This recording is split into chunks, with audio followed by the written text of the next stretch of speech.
Hello everybody and welcome to... What the... Why am I... Haldo! Wait, are you Mark Lovallo? Did you do this to me? Kinda. Sorta. Maybe. Totally. Yeah. Dude, why would you do that? I don't want people knowing what I look like. Well, I'm just following whatever's written in the script. Oh. Okay then, so do you want to do a collab? Oh. Sure, I'd be down. So, what did you have in mind? Well, since you did the Paper Mario games a couple months ago, I was thinking of either doing Super Mario RPG or Paper Mario Sticker Stuff. Not that one. Before the Paper Mario and the Mario and Luigi series, there was a game called Super Mario RPG, and it was a big hit selling 2.14 million copies. As I hinted on my channel a few times, RPGs were never my thing, particularly Final Fantasy VII. I do have my exceptions though. There's Undertale, Pokemon to a certain extent, and any RPG that has Mario in the title. What about you, Mark? Any history with RPGs? Well, if we're talking about the big ones like Final Fantasy, not really. I wouldn't get to try any of those until I was much older, but I became partially familiar with the genre thanks to the Paper Mario series. I loved these games growing up, until they stopped being, well, good. And since then, I've tried dabbling with Mario's other role-playing adventures. The one I've tried to spend the most time on was Super Mario RPG: Legend of the Seven Stars. I love the Super Nintendo after all, so I figured I'd have to get to it at some point in my life. Squaresoft was successful in Japan with the Final Fantasy series, but they just couldn't get the appeal everywhere else. Heck, Europe didn't even get the series till 7. Mystic Quest and Mystic Quest Legend too, if you're gonna comment down below, type up your complaints. So, Square and Nintendo teamed up to create what is known as Super Mario RPG Legend of the Seven Stars, which was released for the Super Nintendo on the 9th of March 1996 in Japan, and then the 13th of May 1996 in North America. It wasn't released for Europe though. Apparently they didn't want to translate the game in multiple languages. So, is this game as awesome as everyone says it is? And will I like it too? And will you please change me back afterwards? I don't know, I didn't write this. You're despicable. It's funny you mentioned Mystic Quest before, because most, if not all of the same people that worked on it also worked on this game. Really? Yeah, in fact they would end up leaving Square just a few years later and go on to form Alpha Dream, who also created the Mario and Luigi series. Huh, you sure do know a lot about the Mario games. I mean, you have seen my videos, right? Mario's kinda my thing. Really? Well, let me take a look! The story begins like 80% of the Mario games. Peach has been kidnapped by Bowser. I know, big shock. So now Mario has to raid Bowser's castle, save Princess Peach, it's all good stuff. But after that, it stops being a Mario game.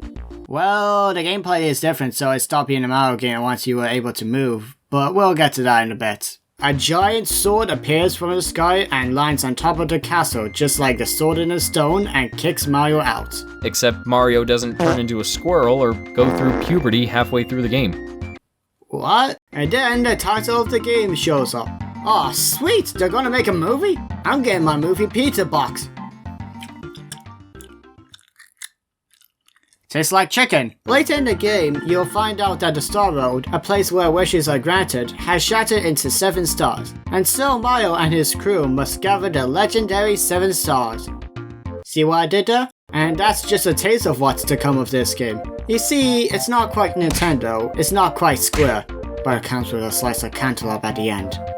Marge. That's what I like about this game as an RPG. It's not afraid to be different from a typical Mario story while not straying too far away. It's a story that anyone can understand without being, that's the bad guy, collect the stars and stop him. I play video games, can't you tell? Right.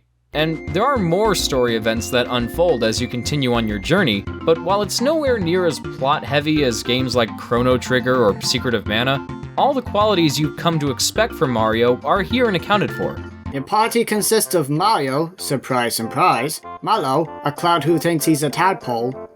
Yeah, I can't tell a difference either. Gino, a star spirit possessing a doll, Peach, who is tired of doing nothing and wants to help out, and for the first time, Bowser, who just wants to get his castle back but can't do it alone and needs Mario's help. He still tries to act tough though, poor guy.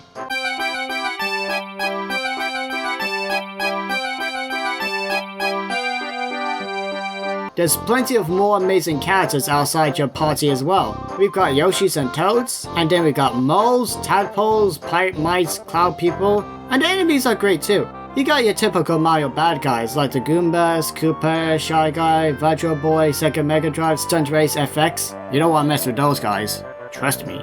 I know. I don't remember the Virtual Boy being in this game. You don't?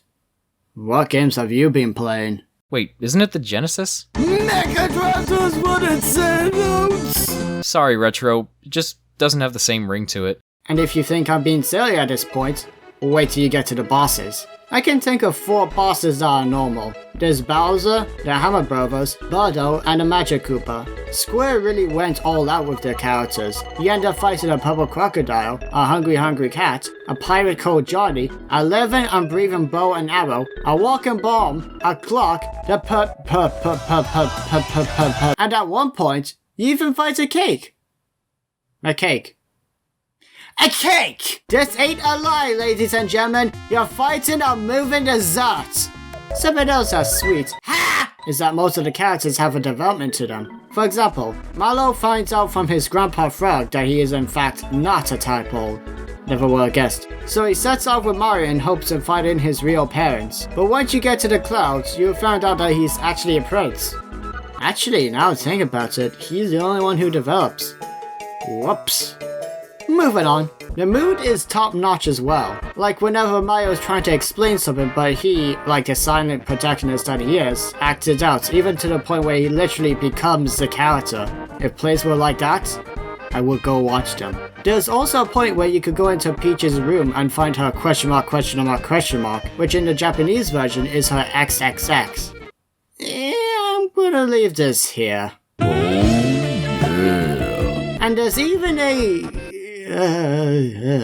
this. Man, that Shigeru motorbike sure is nuts. Hey, that's pretty good. How about Takashi Teizukite? Or Yoshiaki Koizumi? You know, like koi fish? Koi what? Is that a form of currency for fish? No, you're thinking sand dollars. Or whatever they use on SpongeBob. If you know Mario and Final Fantasy, you can bet your sweet buttocks that the worlds will be wacky. It starts with Bowser's Castle and the Mushroom Kingdom, but then there's Marimore, a place where people get married, Star Hill, a mountain where wishes are granted, Monstro Town, a town full of friendly monsters, Nimbus Land, the cloud place I mentioned, and towards the end of the game, a strange world or dimension or whatever this is, where weapons are built. Whew, all of that and I haven't even talked about the gameplay. Now, if you know RPGs, this should be familiar. When you touch an enemy, instead of getting hurt or killing it, you go into a battle screen. Let me just say that I like this idea. You know, seeing the enemies out in the open and just being able to avoid them if you're quick enough, instead of random encounters like in the Pokemon series. Sure, this probably wasn't the first game to do this, but I still think it's a lot better than like your traditional RPG games, you have your 4 action commands. A, which is used for attack, lets you, well, attack your opponents. But what's cool about this is when you hit A at just the right time, you can deal more damage. This is called a timed hit. You can also reduce the damage you take when you, well, you hit A at just the right time. I love this, Tin. Mwah. Did you just kiss a tape recorder? Why is your magic? Each character has magic unique to themselves. Mario is all about jumping on fireballs. Mario uses the power of the clouds to either harm his opponents or help his friends. Gino uses his star powers to create devastating blows. Bowser uses his Koopa army, and Peach can heal everybody. X is your item box. You can use items that can either heal you, fill up your magic points, flower points, and other stuff. And B is your defense. You can either run away or take less damage. The latter is essentially a timed block, except you don't press buttons. You can equip yourself with weapons that increase your damage, clothes that increase your defense, and accessories that give you bonuses like being safe from poison or increasing your speed. Your speed in what? The overworld? Oh yeah, even the overworld has some platforming segments like a Mario game?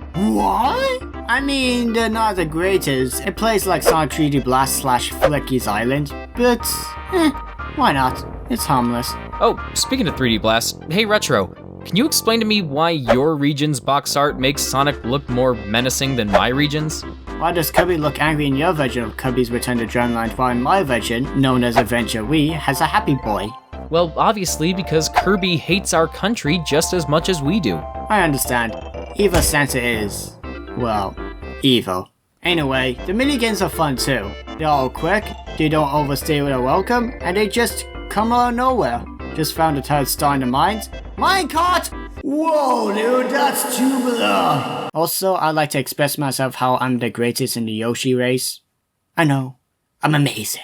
The side quests are nice too. I mean, they're not my focus, but they're cool. Especially the bug shooter game that you can buy from this dude for 500 coins. Games aren't as cheap as they used to be, but I knew that I would have to do one side quest. Oh yeah, that's right, it's the fight of Cool X from Final Fantasy. But before I go into this boss, I think I should get proper equipment. There are two Lazy Shells equipments, one that is a powerful weapon, and one where you are protected from insta-kill or really strong attacks, which consist mostly of Cool X's attacks. First, we need to get a fertilizer and a seed, which I sold. I didn't know they were important, I just assumed they were items used for battle. I was running out of space and, well, you could get a lot of money for selling them, so I didn't think they were that important.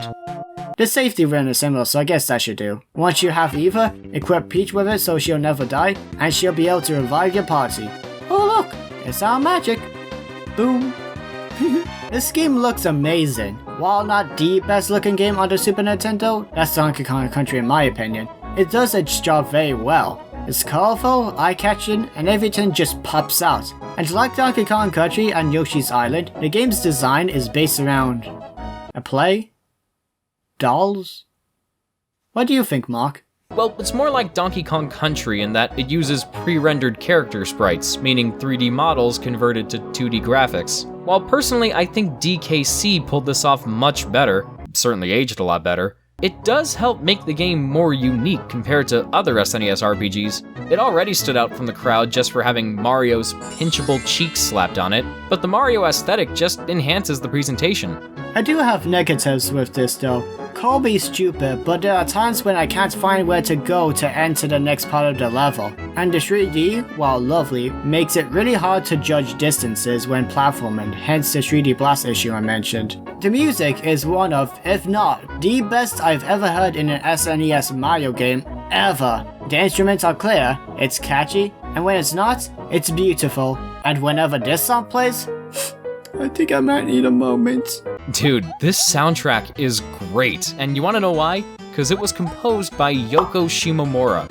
That's all you need to know. Street Fighter 2, Kingdom Hearts, the Mario and Luigi games. Her resume is impressive to say the least. Saying she's one of the greatest game composers working today would be an understatement. Truly, it would be. Talking about it doesn't do her enough justice. Listen to her work and see for yourself. From this point on, I'm gonna talk about the end of the game, so here's a spoiler warning. I don't think it really matters at this point. The game's pretty old. I don't want to make the same mistake again. Not again. Once you get back to Bowser's castle, you could just fly there. We went around the whole world when we couldn't have gotten our cave feather. Once inside, it's mostly the same as last time, only this time most of the enemies are scared of Bowser. Rah!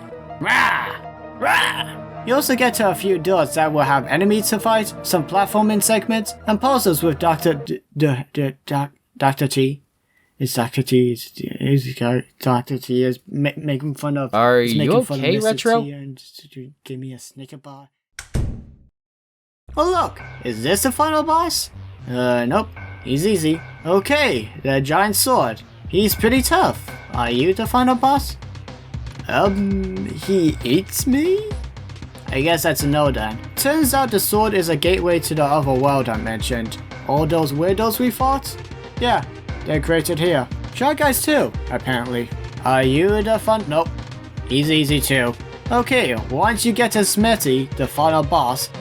Whoa boy is he tough. Every second turn his machine spits out an enemy, and both the enemies and Smithy have really powerful attacks that not even the safety ring was able to block. Guess one of those attacks, plus the Star Storm Tinny attack, and you're sure to die. I was lucky enough to defeat him in his first phase. Oh yeah, he has a second phase. He's a robot. Okay, this is a little easier than the first one, I'm not gonna lie. And once he's defeated, Gino leaves, the Star Road has been repaired, you get to see what most of the characters have been up to. Cute credits. Oh look, it's the Piranha Sisters. The what? Descendant piranha plants from the Japanese commercial. Oh yeah, I remember that.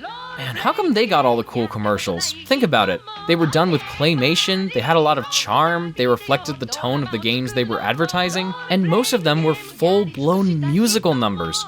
Wait, did you just call them the Piranha Sisters? I thought it was clever. So that's Super Mario RPG Legend of the Seven Stars. What do I, or rather we, think of it? Personally, I think it's one of the best RPGs I've ever played. One of. It's not too boring, in fact quite the opposite. The gameplay is fun while keeping that turn-based structure. The presentation is amazing, and everything else added was not necessary, but I like it. If you're wanting to get into RPGs, this is in my list of RPGs to start out with. Trademark. I still have yet to beat the game for myself, but from what I've experienced, I found it very enjoyable. The combat does enough to keep you engaged, it has memorable characters, great writing, and makes for a near-perfect blend of the complex nature of Final Fantasy and the simplistic charm of Super Mario. It's not one of the deepest or most thought-provoking games out there. Good thing too, because games like Final Fantasy VII made my head turn into a Virtual Boy. And honestly, I think the Paper Mario games completely outshine it, with 2 exceptions. But there's a lot more to this game than we could even bring up, and like Retro said, it's great for those that are just getting into RPGs. So for what it's worth, give it a shot and see what you're missing. So yeah, that's it for this review. Hey Mark, can you turn me back into my old me self again? I don't know. I think it suits you. Besides, it's a great way to distract people from realizing that you don't have a good enough camera to film yourself with. It worked for me about 5 years ago. Yeah, I'm sure. I'm kinda used to talking off screen, but I might come back on screen once I get a hold of a camera. Well, okay.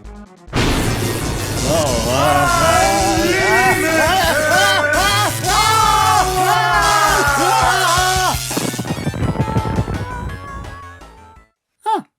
Cool. I'm back. Maybe I should have kept the artwork when I had the chance. Oh my god, you've actually made it to the end? Wow, I gotta say, thanks a lot. I was not expecting that. Wow. Wow, I guess I should say something. Subscribe? Anyway, special thanks for Mark for doing this with me. It's a really big pleasure doing this with you, man. And also, in general, this review was actually pretty fun to edit. And a door over there is opening on its own. There's a ghost in here. I have to go. I might not come back. Oh yeah. Subscribe, Twitter, and Patreon. And don't forget to eat pizza too. Bye!